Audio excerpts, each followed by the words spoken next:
Salut, je m'appelle Nicolette, mais je préfère Niki. Es-tu le genre de personne qui dit toujours oui? Sais-tu pourquoi il est important de pouvoir dire non, au moins de temps en temps?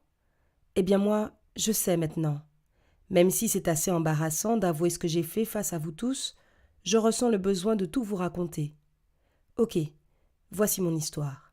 Quand mes parents, qui travaillaient ensemble, ont obtenu leur mutation et que nous avons dû déménager dans une autre ville, je savais déjà que ma vie allait se compliquer. J'ai dû laisser mes meilleurs amis et mon chéri Nick ici, dans mon ancienne ville et mon ancienne école. Oui, je sais, ça semble un peu cliché, mais à l'époque, j'ai pensé que nous étions faits l'un pour l'autre, surtout qu'on avait le même nom.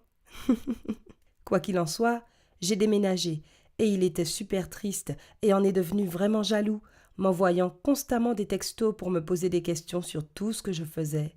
J'avais vraiment peur de changer d'environnement, à cause du collège et du fait que je n'avais pas d'amis et tout ça. Mais une de mes copines, Jess, m'a sauvée, en me présentant un de ses copains, avec qui elle était partie en colonie de vacances. Il s'appelait Roger. Je savais qu'il vivait aussi dans la ville où je déménageais. Je n'étais pas le genre de fille qui appelle un garçon en premier pour sortir avec lui, mais à ce moment-là, j'avais déjà passé 2 semaines pourries et bien solitaires dans un nouvel endroit. Alors j'ai décidé de prendre mon courage à deux mains.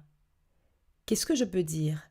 Roger me faisait rire tout le temps et m'emmenait dans des endroits intéressants comme des galeries d'art et un café où j'ai dégusté la meilleure glace de ma vie. Il était un peu plus âgé et super mignon, si bien qu'à un moment donné, j'ai senti que j'étais intéressée par lui. Je veux dire, oui, je sais que j'avais Nick et que je ne voulais pas rompre avec lui. C'était juste du flirt entre Roger et moi, et rien de plus, jusqu'à ce qu'il m'emmène à une soirée. C'était l'anniversaire d'un de ses amis, et dès notre arrivée, il a commencé à essayer de me flatter, comme s'il voulait quelque chose de plus sérieux qu'une simple conversation. J'ai réussi à m'échapper vers le balcon pour prendre l'air, et j'ai vu un mec de mon école. Je savais qu'il avait un an de plus que moi et qu'il s'appelait Alan. Il ne m'a probablement pas reconnu, parce qu'il s'est approché de moi et m'a demandé si j'étais ici toute seule. J'ai montré du doigt Roger, qui nous préparait à manger. Mais pour une raison étrange, quand Alan m'a demandé si j'avais un petit ami, j'ai secoué la tête. Nous avons eu une petite discussion sympa pendant cette soirée, et le lendemain, au collège, c'est moi qui suis allée le voir et qui ai dit bonjour.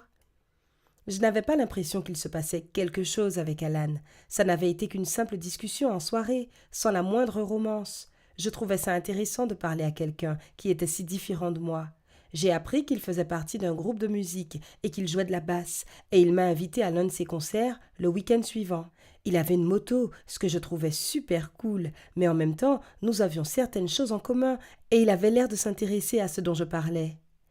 Je ne sais pas ce qui m'arrivait, si c'était mon âge ou mon nouvel environnement, ou les deux, mais j'ai essayé de ne pas mentionner les autres garçons en parlant à chacun d'eux.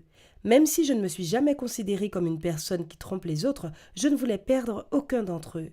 Il s'est avéré assez difficile de tous les cacher cependant. Mais j'ai réussi à le faire pendant quelques mois. Roger était en quelque sorte mon gourou en termes de vie sociale et d'art.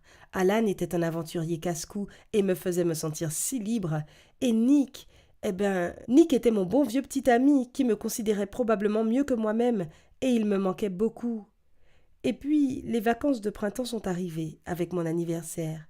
Nick a promis de venir passer quelques jours avec moi, et j'étais très excitée à cette idée. J'avais déjà assuré mes arrières, ayant dit à Roger et Alan que j'allais partir, pour être sûre que Nick et moi ne serions pas dérangés. Mais Nick a tout annulé au dernier moment. Malheureusement, sa mère s'est cassé la jambe et il a dû rester à la maison pour l'aider.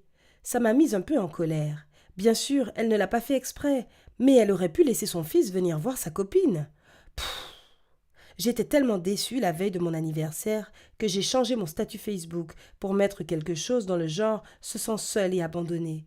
Et le lendemain matin, j'ai été réveillée par le son d'un klaxon à l'extérieur de ma maison. C'étaient mes copines. Elles avaient vu mon statut Facebook et après avoir découvert que Nick m'avait entubée, elles avaient décidé de venir me sauver. Nous sommes partis à la plage et cet anniversaire était visiblement en train de passer magiquement de pire de tous à meilleur de tout l'univers. On s'amusait tellement, on nageait, et puis j'ai remarqué un garçon. Bon, en vrai, mes copines ont été les premières à le remarquer. Elles ont commencé à ricaner et à lui faire des clins d'œil, mais pour une raison étrange, il a décidé de s'approcher de moi. Il s'appelait Eric, Il avait 5 ans de plus que moi et il était vraiment canon. Je pense que j'ai eu un vrai coup de foudre. Nous avons passé le reste de la journée ensemble à nous tenir la main et à nous serrer dans les bras, et quand mes amies étaient sur le point de rentrer chez elles, il m'a embrassée. Je savais que je n'allais pas revoir Eric. C'est probablement pour ça que je l'ai laissé m'embrasser. Ou peut-être que je me sentais libre et en droit de le faire parce que c'était mon anniversaire, ou que j'étais en colère contre Nick pour ne pas être venu, je ne sais pas. Bien sûr, mes copines ont promis de garder ce baiser secret. Quelques semaines se sont écoulées avant que Nick décide de me faire une surprise et de venir chez moi pour 2 jours. J'ai essayé de montrer à quel point j'étais heureuse, mais honnêtement, c'était loin d'être le cas. Tout d'abord, j'ai dû annuler ma sortie avec Roger et lui dire que j'étais malade. Et bien sûr, j'ai dû réussir à montrer la ville à Nick tout en évitant les endroits où il pouvait tomber sur Roger ou Alan, ce qui était un véritable challenge. À un moment donné, nous avons décidé de prendre un verre et de nous arrêter au café le plus proche. Et devine quoi? La poisse. Alan était là, avec tous ses potes. Et oui, je n'avais rien d'autre à faire que de les présenter. Tu aurais dû être là pour sentir la tension entre lui et Nick qu'on sentait dans l'air.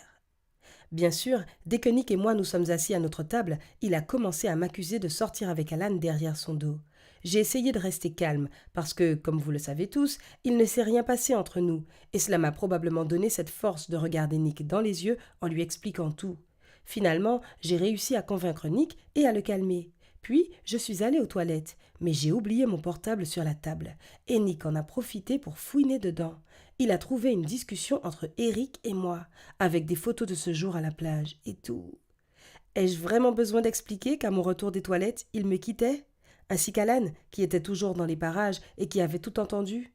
J'étais tellement en colère que j'ai bloqué Eric partout sur mon portable et Roger m'a appelé dans la journée pour me demander comment je me sentais. Il pensait que j'étais malade, tu te souviens? Mais à ce moment-là, j'étais en colère contre tous les hommes de la planète, contre lui et... J'ai été super désagréable. Il m'a traité de petite conne et m'a raccroché au nez. Qu'est-ce que je peux dire? Pense toujours aux conséquences de tes propres actes et surtout, protège toujours ton téléphone avec un mot de passe. C'était donc mon destin d'apprendre cette leçon.